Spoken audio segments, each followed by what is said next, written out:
Il caro tariffe sulle linee marittime, la Giunta regionale lavora ad un piano che sarà definito entro Pasqua, assicura almeno l'assessore ai trasporti. Per il centro-sinistra è necessario fare in fretta per scongiurare il crollo delle prenotazioni.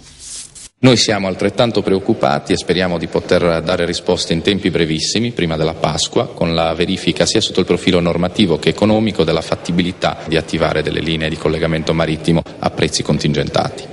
Un piano della Giunta per contrastare il monopolio in attesa che si pronunci l'antitrust, che indaga sull'ipotesi di un cartello tra le compagnie marittime che ha determinato l'aumento vertiginoso delle tariffe. L'assessore ai trasporti ha già contattato broker inglesi, greci ma anche genovesi per il noleggio delle navi. L'obiettivo è ampliare l'offerta, ripristinando i vecchi prezzi sui collegamenti da Olbia e Porto Torres. Sono infatti le tratte più frequentate da sardi e da turisti.